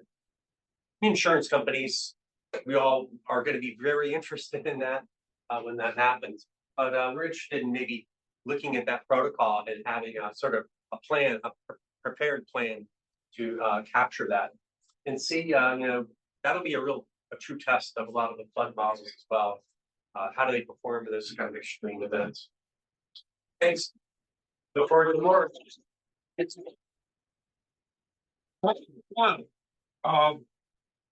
Latest paper this came out. I bought this from Virginia Tech, subsidence. Yes. Have you seen that? Yes. Have you digested it yet? Have you read it? Yeah. There's Virginia Tech has got some faculty using satellites. They're active sensors. They send a radar pulse over the earth, and they measure. And they're finding that the subsidence is spatially variable. So yeah, that's something we're actually working on. And one of their doctoral students is actually from here, so he's super keen on that. Right. Let's say It's on the reading part. That's as far as I go. Thank you, Tom. Yeah. Just a quick question. Yeah. When we had, in 2011, we had the earthquake in Mineral, Virginia. Mm. We down here at Virginia Beach, it affected some places, including my house. Yeah. I had 3x4 inch, or 4 inch thick and 3x4 concrete blocks around my swimming pool. Now they just separated and moved apart. Mm. And so I thought the back bay window was just gonna break, so I ran out to the street, because we don't have above ground power lines. But anyway, how about that in subsidence, if the whole ground was shaking and we knew we had about almost 200 feet of water? Yeah. Well, liquefaction is a major threat. Even though we're in a low earthquake hazard area, when you have water in soil or sand, that cause can exacerbate any shaking. So even a lower magnitude earthquake can be a problem. There is some slightly obscure geological research right now on the Cape Henry or the Chesapeake Bay impact crater. And hypotheses, I'll just say that not to alert you at all, because this is obscure, that there are still some faults and slipping happening owing to the 80 million year-ish old impact crater around here. So there's some of this variability of subsidence might even stem from that. But we are talking like a millimeter-ish and over decades. But we don't know until we start measuring. So the satellite data and this GPS, that'll help. It could be some interesting revelations. This creek right behind us, it's more of a creek before it was developed. And you can go to some historic maps and see how much of this whole creek was filled. And if it was filled, it's compacting still. Anyway, I said I wouldn't lecture. That's okay. I love your questions. I don't mind questions for Tom, yeah. The Cape Charles Bolide impact zone, that is definitely, they say it's still settling. Yeah. The land that was pushed up. Yep. And it's true also that the shoreline of Virginia used to be just east of Yeah. Originally, The geologist I referred to a second ago has found rocks from that impact in Raleigh. yeah, From the tsunami. yeah, Yeah. wow. Thank you, Tom. Thanks for your good questions too. One thing I want to say too about Tom's Blue Line project is it's a really great, even though it's kind of every other year, it's a really great public awareness project that he does with his students. So you'll do the 2050 and the 2080 line, if I'm not mistaken. So he'll go out with his students, and now the Blue Line project got its name because they go out and they draw blue lines where that 2050, 2080 flood line is going to come in. Based on those predictions. So it's a really cool public awareness project that they do on the side. So we'll toss it over to Miss Margie Mulholland from ODU to talk about Measure the Muck. Hello. I feel free to wander around if you need to, because you've been sitting a long time. But I'm going to talk about a program we've been doing called Measure the Muck. And we initiated it originally in 2017 during the inaugural King Tide event. And so we are eternally grateful to Wetlands Watch. And I always forget to put them on the slides because Wetlands Watch was located in our house for the longest time. So I always felt like it was implicit that they would be in there. But this whole idea originated because we would go out and beta test the phone app in 2014, 2015, 2016 with our kids. And everyone was worried about everything on land there. Well, I just kept seeing literally the crap in the water, okay? And I just kept thinking about it because at the time I was on the Bay Program's Technical Advisory Committee. And I knew nutrient loads from tidal flooding were not advising the restoration. They were not being included in any models because no one could measure them. It's really tricky to measure. It's easy to measure flow coming through rivers because all you need is a flow rate and a concentration, right? You multiply one by the other, you got a load. But for tidal flooding, the tides come in, the tides go back out. How are we going to quantify that load? Well, with the inaugural King Tide event, everything came together all at once. So we were very excited about that. Oops, why isn't it? Try to click on it, click on the screen, and then the arrow should work. Maybe. Maybe. I think I know how to operate one of these then. Yeah, the arrow should. Okay, okay. Yeah, so we've seen lots of pictures. We know there's flooding during coastal storms, and we know there's blue sky flooding, and we were worried a whole lot about all the houses we're putting on stilts and the roads and whatnot. But if you look in this water, you see a bunch of gunk. And so what we decided we would try to do, and we knew it was going into the Chesapeake Bay. You know, we have these no dumping seals on all of our things because we don't want to dump. But how do you not dump when there's tidal flooding and water's coming up and over the land? So what we started thinking about was we're also trying to restore the bay. So we got to start thinking about things happening on the water side. What are those nutrient loads? How much is going in there every time it floods? And so this is just a colleague of mine made this in our department, Tal Lezer. Some of you may know him or have heard of him, but this is showing hours per year, 1 foot above mean high water. And you can see they've accelerated in recent years. And so we're just getting more and more flooding, and we've probably beaten that horse to death, right? So there's a lot of flooding that happens. So this is just a cartoon a former student of mine put together. Alfonso Macias Tapia led this event for years. He's now moved on to NOAA's education office. And so is doing a great job now, and still we're meeting actually after this tonight. And I met with him last night too. So we're trying to get manuscripts out. But essentially, here's the water in the estuary, our simple cartoon. The water rises, everything on the landscape there washes into the water. And we're not counting it. It's big stuff going in. You know, it's not just little stuff, it's big stuff.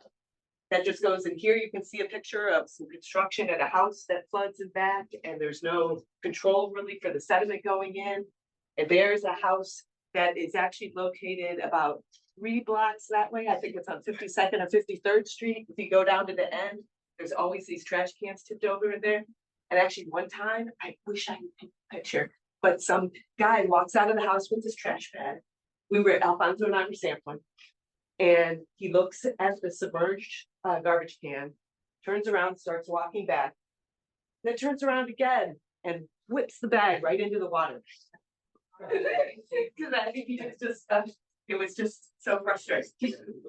But anyway, there's a lot of nutrient materials going in that aren't being counted toward the base diet, but there's also a huge amount of fecal material going in. And so we started measuring that as well. The kids here have gotten flood days when the buses can't get to their stops. And we go sample at certain places, like the place they put those berms in. There'd be kids out playing in that flood water. And it's just gross. It's just gross. Don't do that. If it's flooding, don't go in there. Angela Wilson, who was out and was the winner of some of those awards. She's actually from our public health school at ODU, and she actually measured Vibrio in the samples as well this year, pathogenic Vibrio. And so, we're, it's gross in there. Don't go in there. And so you can see here these sites in the Lafayette River. We, I'll tell you how we mounted the campaigns in just a bit, but this is just a map that I would make to give volunteers that were measuring them up, so they would go somewhere where it flooded. But this is just some pictures taken from these different sites around the town. Like there's a dog park. We posted our dog there.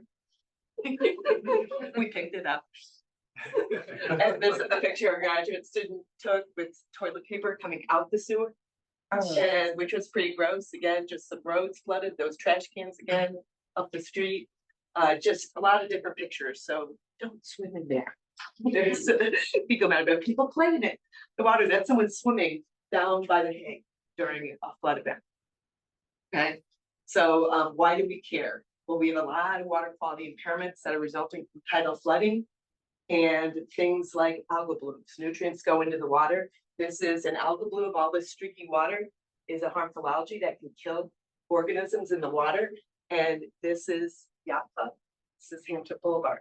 And we keep sensors here. So this is the Lafayette River. And they sometimes make the front page of the paper because there are some species that bioluminesce. And these guys can cause fish kills. They decrease water clarity. So seagrasses die. They result in dead zones when they start decaying. And they're just massive, these blooms. We can see them from space, and we monitor them a lot with satellites. And so how were we going to measure the muck? We can't just get a flow wave. We needed hundreds of samples collected all at once, right at high tide, and as the flood water is receding. So luckily our two kids by then, or one of them was in high school, they need volunteer hours, we discovered. And so we were able to get lots of kids recruited and trained to go out and measure the muck. And so by 2017, they started the inaugural Catch the King event. So we tapped into that event. We found community science volunteers. Alfonso was a new graduate student then, so he got really interested in this and was really interested in public engagement. So he helped a lot with the first one. But we were able to train lots of people. And so it's sort of our everything everywhere all at once thing that we need to do. And so we trained community members. This year, we included groups from Norfolk State, from Butterfly Village. So the high school students coming, lots of volunteers from ODU, our Department of Ocean and Earth Science, as well as Biological Sciences. Angela joined us from Public Health. And we even had the director of the orchestra came out with us this year, the symphony at ODU. So that was nice. And so we trained these volunteers essentially to collect water samples, use the phone app, and also take notes within the phone app. Okay, so what we do is we send them out in groups. So even though it said there were only 27 Measure the Muck volunteers, there were 3 to 4 times more than that. Because one person will go around to do the maps. One person will collect the sample. That's our son when he was younger. And one person will write down things on a hard copy sheet that we give them. I'll show you the kits we give them in a minute. And one person will be, oops, the last activity. Pictures? Taking pictures and making the notes in the phone app. That's it.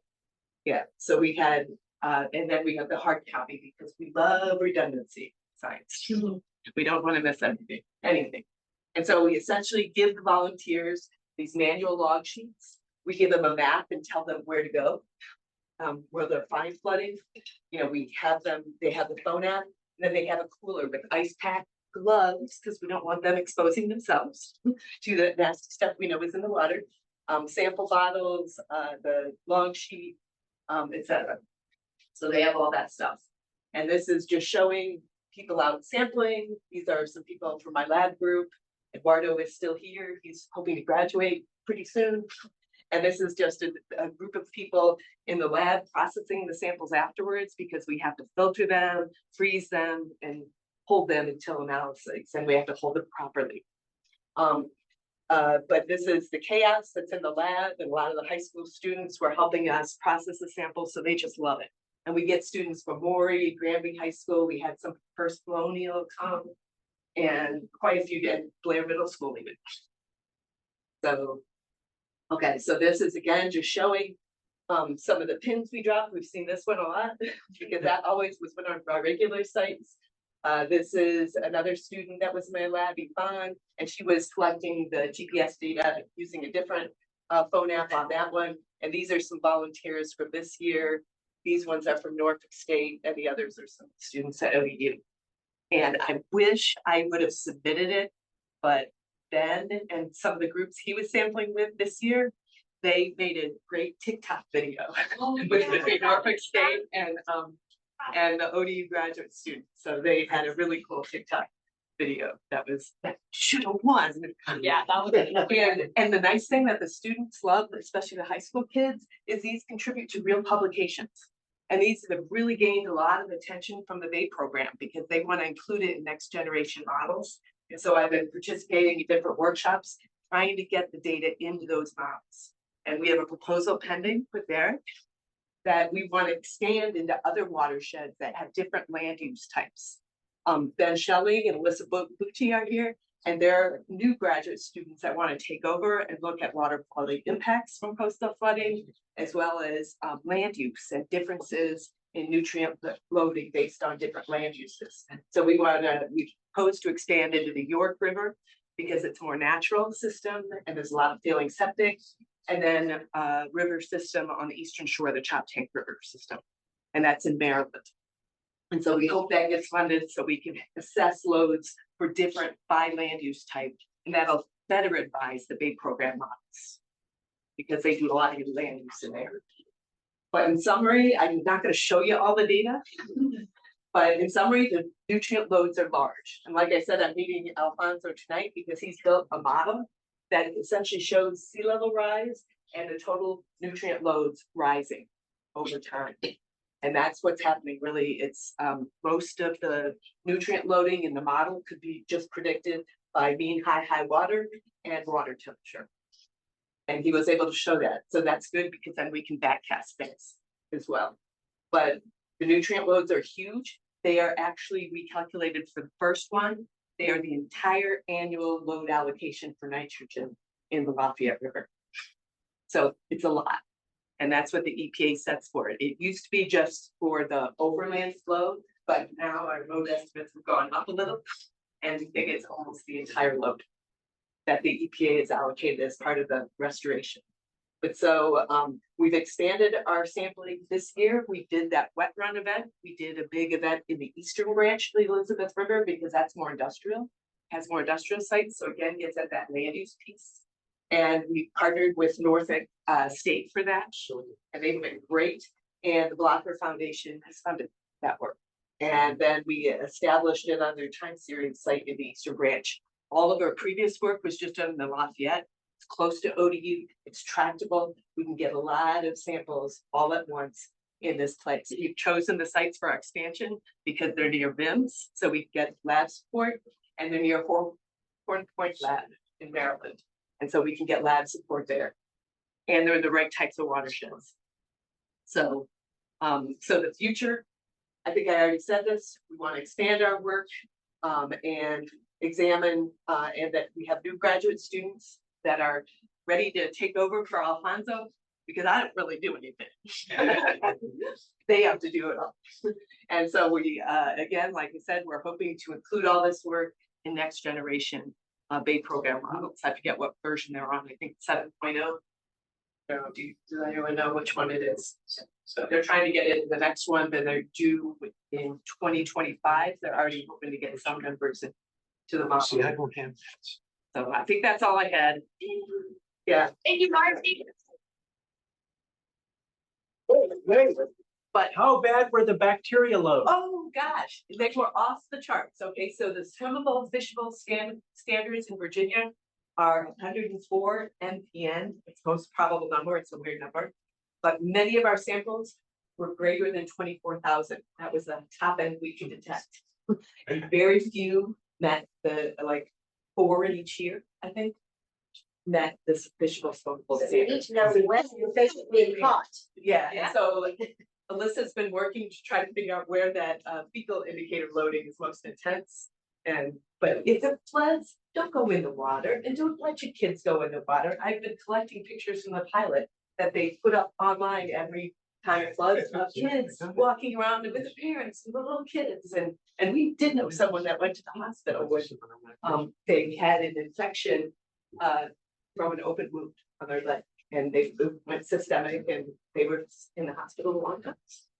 And the reality, like schools are having flood days now. I think one of the presentations mentioned it, where buses can't make it, or the bus route's just so blocked that kids just can't come to school. And so it's like a snow day. You go out and play in the floodwaters.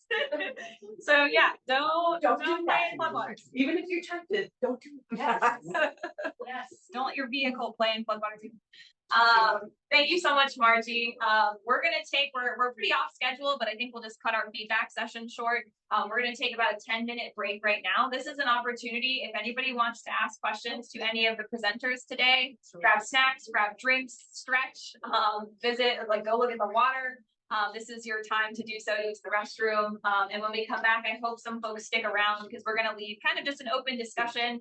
If you have any feedback questions, my folks on Zoom, I'm also gonna spend some attention on you guys here in a second. I know I've been ignoring you guys. I'm sorry. And I'm glad to tell you what that picture was, but that's a satellite image that Ben pulled out the chlorophyll. The white is chlorophyll pulled out, and it's after a flooding event. Oh, that's nuts. Yeah. So yes, feel free to mingle, ask questions. If you didn't sign in yet, find that sign-in sheet. I think it started floating around. So if you could put your name and email on there, that would be wonderful. And we'll get back to it in a few minutes. Thanks, guys. Triangle Park. Oh, yeah. Right, I know my folks on Zoom I actually went can't out see me, to a flooding event. but is there anyone on Zoom who has questions? Yeah. You were pretty close. You were pretty darn It close. might be more accurate sometimes. Like I feel like bits and pieces of it. I just feel like this is No questions from Zoom? In my jacket. Oh, there. I always see about the park. I think that you have to have- No. Thank you very much. Did you say, So Great, I read in 2009. 29 inches, 27 inches. Yeah, get those elevations. All right, I think, George.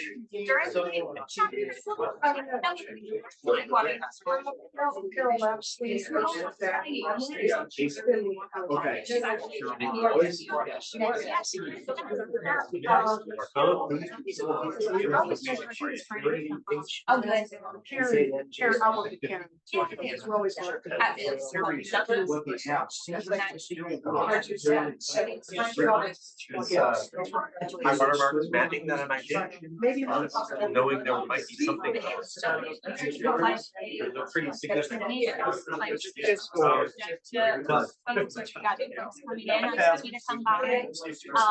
all of the like t-shirts and stuff like that. Show you where the high water mark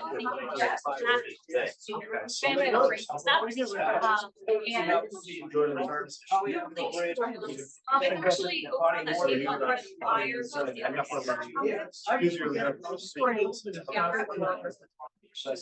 Okay. No, today I, still have a cooking wall. So like some of those. work in the sand. So like. They don't know why. It's mostly because your phone is gonna run out of space. Oh, that's so, you know. Whatever is next to Ben. Yeah. I've got a mark beside my, yeah. yeah, study studying that subsidies. Studying that subsidies. I was interested in the mock. Yeah. Me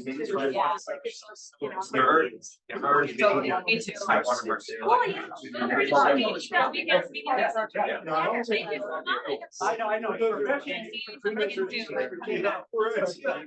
Thanks, Ray.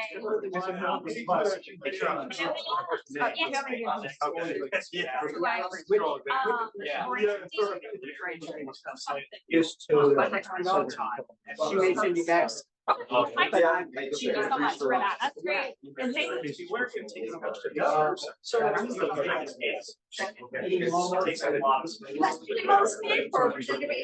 That's really most normal. So last year I went down to Bowling Greens too. I highlighted first, second, and third. This year. Oh. I'm gonna get with Joe. What do they really mean? Because I'm gonna do it right. NADA, you know. I always tell Joe if we need a trailer, if I need to come out and help you guys, I'm always happy to. I think you've got a great handle on that.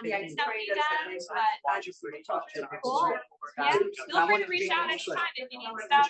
We've got all the volunteer materials like t-shirts, hats, stuff like that. To give you guys stuff. Yeah, I got a t-shirt. Great, thank you so much. The NADA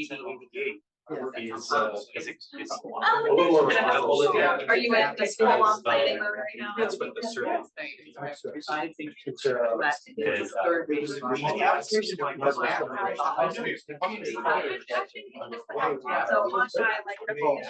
More navigation really. With the, Make sure they're on charts. And you have enough depth for- yeah, no, it was, You're still important. It is used like here. They'll still.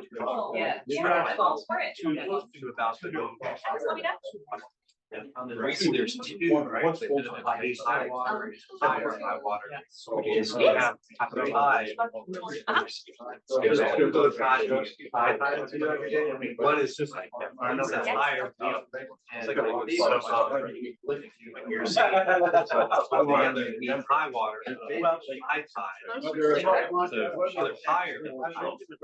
So you take your average higher. So we are really trying to figure out how to in those grade levels. So we've always kind of focused on the host because we have a lot of support here. It's easy to gain traction volunteers. But this year, one of the things that I was really sort of like feedback was bringing in working with grade levels. So I would be glad if she's interested in trying to scope that out. We have Wetlands Watch is doing some other like resilience-based outreach out there. Department of Conservation, they change that every. And we were gonna bring the app along with us and see if anybody had interest in using it for that. Even though it's the sea level rise app, it can be used for any kind of plan. So that would be great. Charlottesville, I think we have a couple partners out there. That we haven't really used the app before, so that would be great. Please, I have a card. And I live in Williamsburg too, so if you're interested in being a time captain, we have Frank Polster out there right now. He works with James County, I believe. But That's not really me as far as now. There's a different levels. Yeah. Hey, that'd be great. I'm happy to do if they want to train or intro to the project at all. One of my students said, oh, we plan on this year, we'll talk about it. That's like how long year round events. And so it's a little bit better great. I can't so I hope to get training and experience with the app. Oh, I'm just 10 feet above that. So I'm not gonna flood that. We could do a training on one of those days or informational session. I'm happy to do that. Yeah. Where it is anymore, the water's changing. I moved here from California. Well, and you saw the.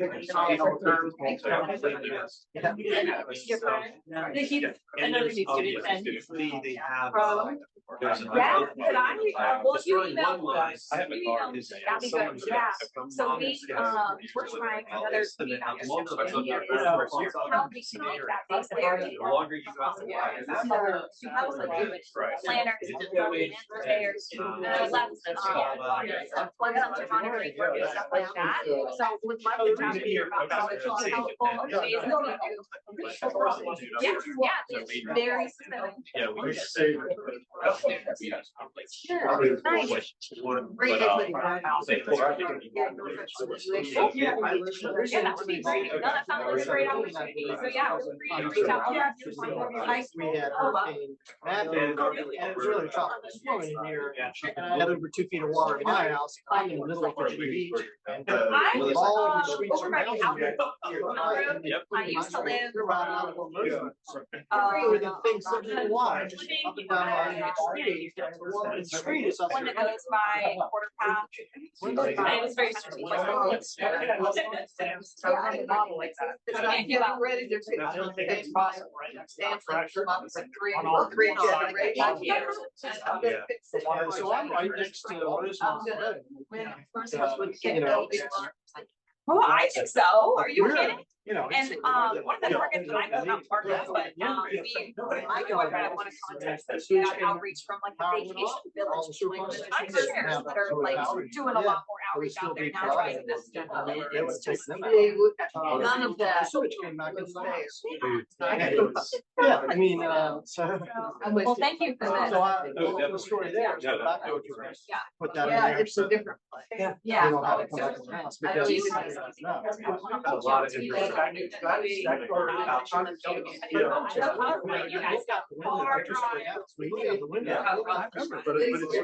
week, we were out here, You're right.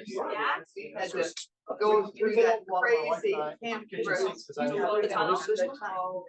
didn't have the lights. No, I would come like that. So we built water in there. Oh, right in where it comes out, where all that construction and all that. Yeah, and then the trucks were today. Yeah, they all the time. Like, that's nothing. I'm glad I live in Williamsburg and I don't have that. But I do. Hopefully, yeah, but I travel when I have time to take, or I'm going around doing just I do more admin. I was living on my that's right, yeah. Anyway, but. Oh, what do you say? Your phone. Recording. Thank you. Nice to meet you. So now you guys get a lot more. I'm taking.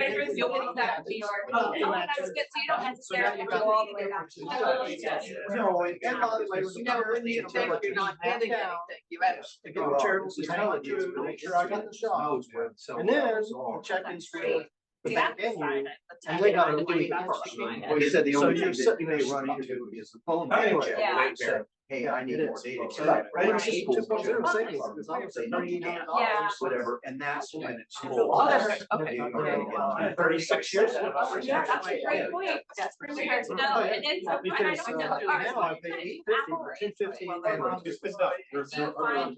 Like, yeah, great, it's generally easy. So I can sell that. Because the- Before, that was gonna be $300 every year. And going. Our developers say that, trying to get that, that's too complicated. And there's penetration apps and There's just. there's also many different Androids or iPhones. That's why we. Yeah.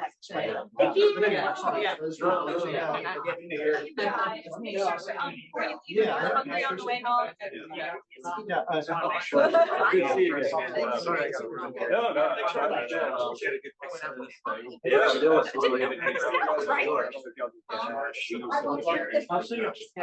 probably.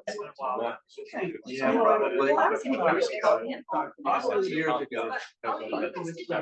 What I do. I've also done some math. If you're interested. My neighbor. I think you know, pop up. Okay. You know, usually Ethan. He's a UAS, head of the UAS stuff. Okay. That's the drone about LiDAR. LiDAR. Yeah, definitely. I'm not there for you. Yes. It's a Druid's class. Yes. Are they? He's 1 hour. But yeah, Like, you know, something I about learned watching more it. about like, Oh, yeah, but that much. Yeah. Mapping, anything I have. Probably have a break. Yeah, have a safe trip back. Yeah. I watermark. And let me know if you need help. Maybe my garage. Yeah. Thank you for coming. It was so like, thank you so much. All right. And now, thank you so much, Tom. I really appreciate you. No worries. Get home safe. See you. Thank you so much. Yeah, I know, I wanna see that. Hi, I am so sorry for, well, I was like, my mind is moving faster than my mouth. I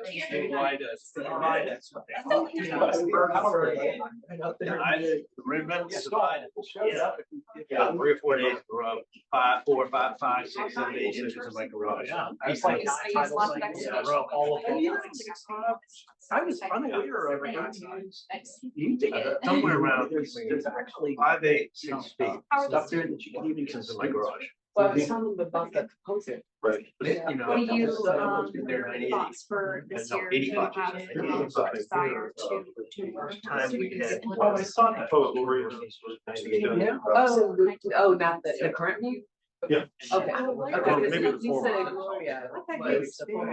Okay, yes, but it's civilized, And did you mention? urban poetry. Another possibility? Yeah. Rights or something. Yeah. There's other stuff to track. So it's like going through. It's like the. Double deck like that, I think. My mom used to. make that all the Yeah, time. I.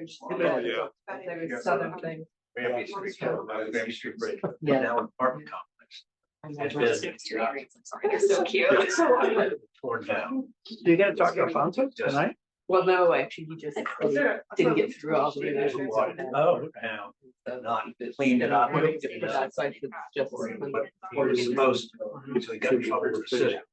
More data the better. Working in the We're department. gonna do more throughout the year, so if it's something you wanna come test drive with Bail is. more. I got their first like journal citation. So I was kind of monitoring This this project. project. I Yeah, went Alfonso. The other Okay. thing is, Alfonso. you know, Yeah, and actually, it was funny because we were talking. during the heights of the. He's writing his third. To see how high the water He's ready for submission. Uh-huh. And we let it languish for over the holidays. Found out that Church Street is the high ground. It's reviewing I just love manuscript for a the base journal. map. I And he was, I loved it. It meant was to the get first a time he screen saw grab of himself. that. Base So he was We like. have to tell them they don't ever change. Yeah, but that's just, Yeah. yeah, they got those. Because they Yeah, don't know. yeah. So this is, the, It's just never. the map that tables are. When you start clicking down, you go. oh, Yeah, it was funny because he started. We're driving. Where the we'd always Uh-huh. planned to start at Measure the Muck. This is the But flood then on Maple. He was there and he decided he was gonna make a nice. Like, you know, the satellite payload. Mhm. Yeah. So we had And you set can it up. see. So this And is so what I they think look that's like. great. Was what? That's great. And it's beautiful. Do you think there are others besides this? Oh, well, Alyssa You and want Ben. that, so take that. Okay. They just started this. They're like, I thought it was just about as fast here. Do it. The whole concept. And I got you So all the they were t-shirts, here right? too. that I You handed know, those Ben's off, more or did I not? interested in the water quality and. Sure. Leaving the blooms. Yeah. Alyssa's more interested. That's right. in land use. Another interest. How do you, how do you think the shoreline levels compare when we don't have flooding? If you need. East side, any If you reason, take, if you were to grab an take idea. measurements out there within the water. Oh, On a non-flooding. With the usual. There's Usually, usually, like, doing like a time I mean, capsule. they analysis. take you- samples, we take samples that they monitor each and Uh-huh. And, you know, after a storm, it's the same thing. When you measure, you're measuring fish by walking, right, like out in the water. Long currents pushing the sand. Yeah, but I'm saying you're not. Yeah, so with him, and then No, that's no. how- Well, we do, And then, Actually, actually, you know, That's what I was we wondering. have to know what the levels were in the water before the flood. Right, okay. Subtract out the Gotcha. below what was measured in the floodwater samples minus what was our DNA estimate. And so I just didn't want to go into all that. Yeah. So we do. That's what I was wondering, because I was. Yeah, we do a transect of the main Didn't work well. ahead of the flood to get. Oh, good. results. Okay. Yeah. On the And here she inside. should be 10. So we've had. Seaside, Bayside, and then up there. Yeah, that's interesting. Yeah, but I didn't mention. Yeah, oh, those Yeah. pictures are just, Points that I've had to oh, ask them love to it. tell them, but now it's like a lot of. It was so. Sure. Yeah.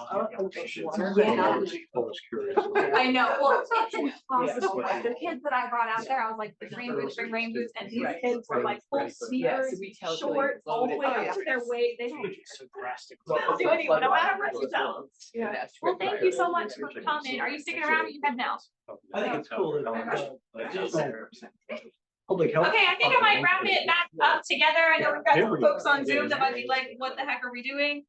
If anybody on Zoom has comments, questions, please feel free to put them in the chat.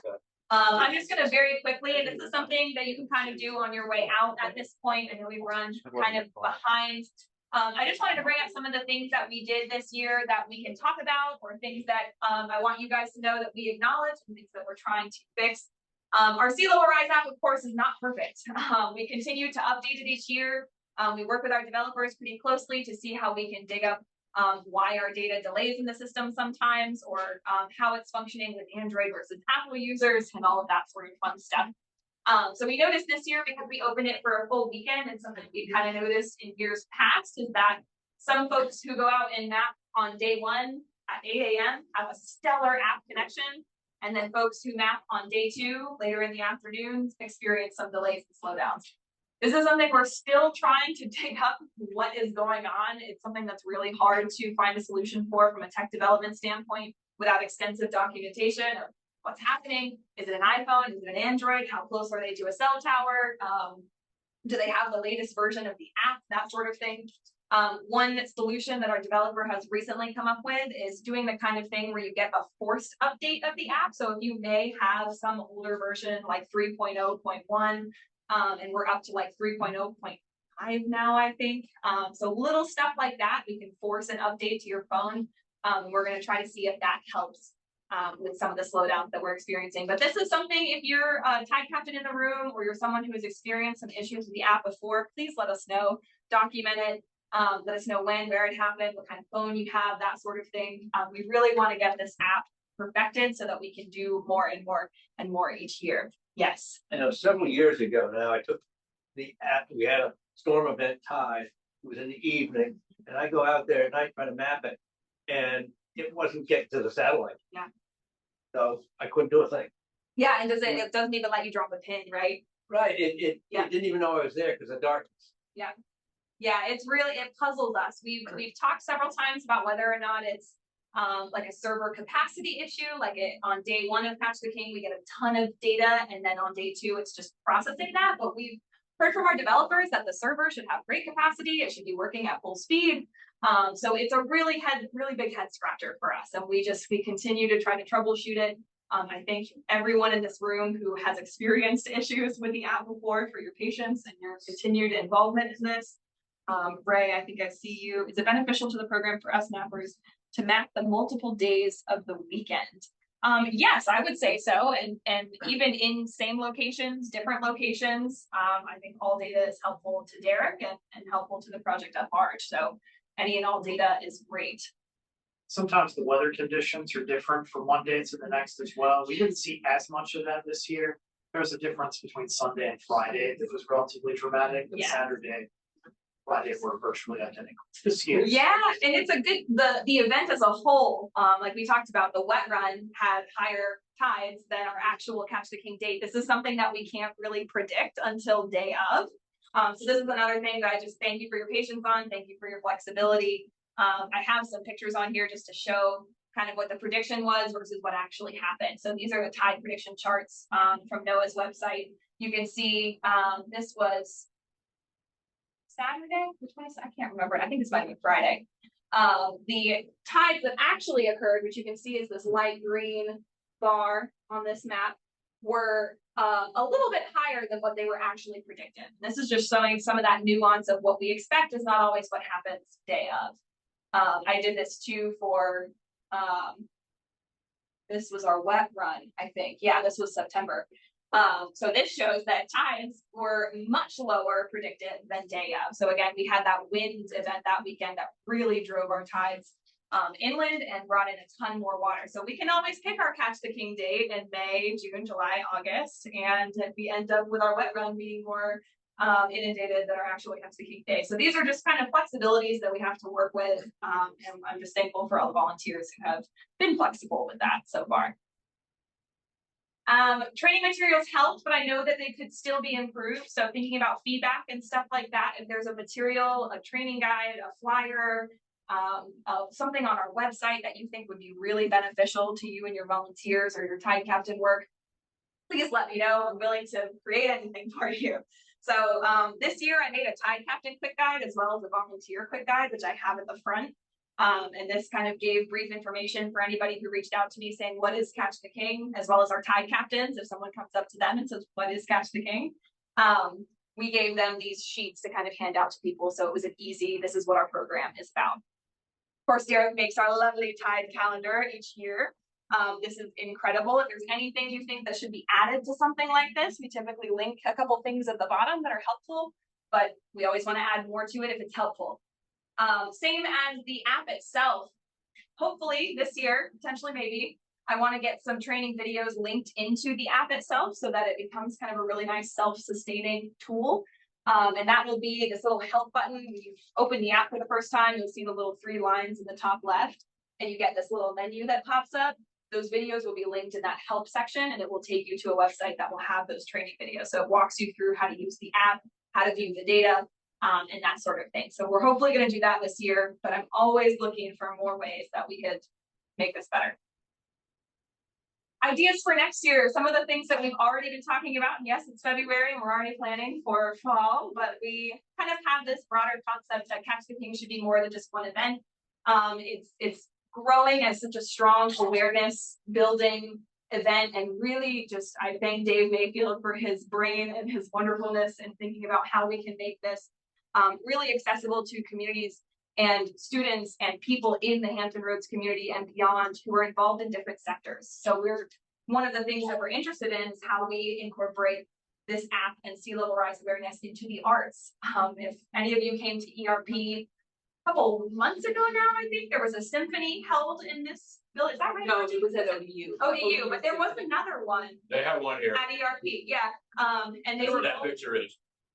Yes, okay, good. I did get the right one. Okay, but there was an awesome one at ODU too, where the composer actually composed a musical piece using sea level rise data. And kind of, maybe it was more broad than that. Using the glaciers melting. Glaciers melting, and then Yeah.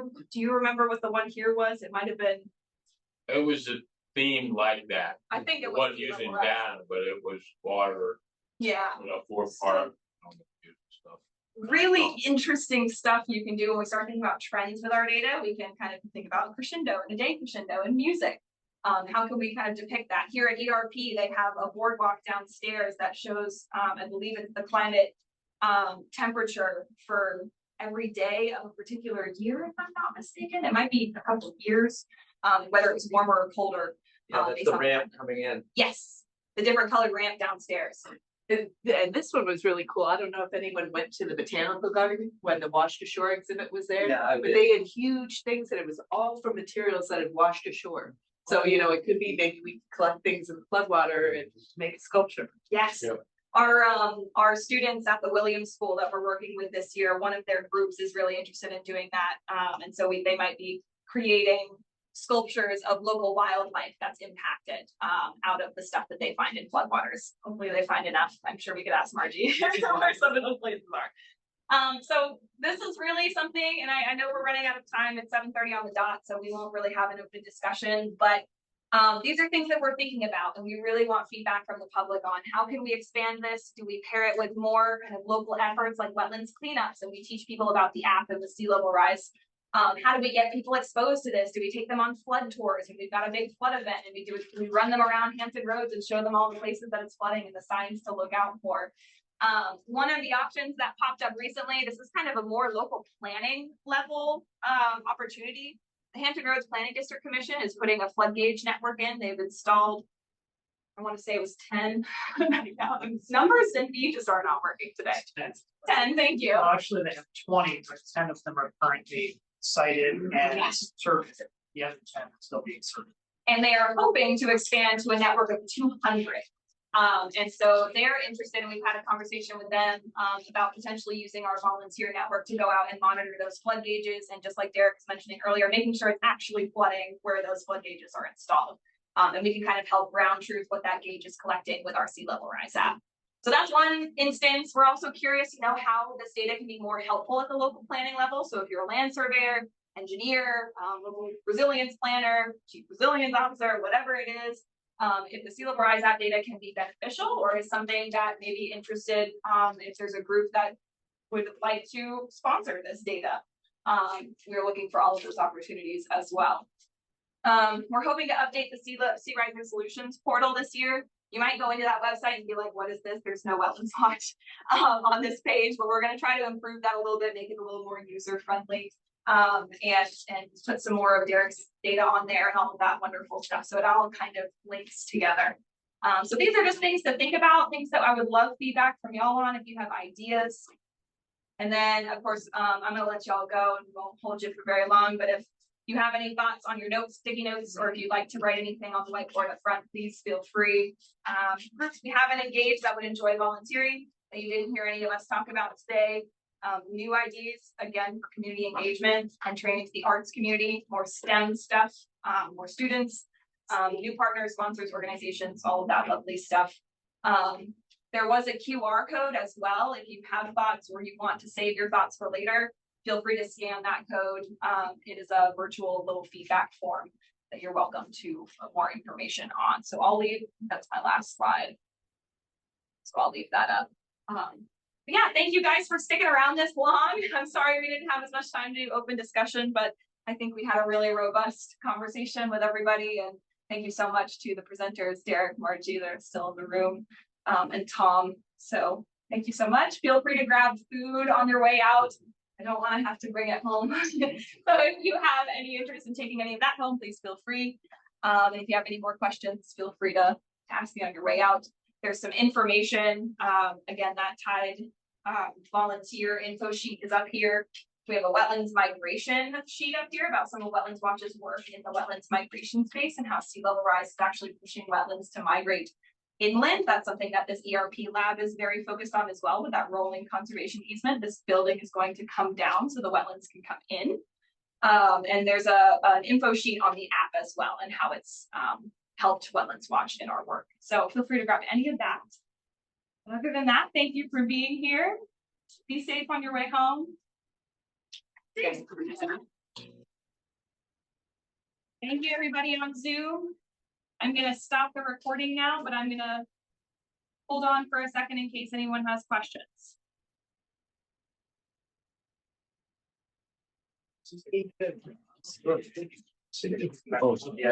Thanks for being here.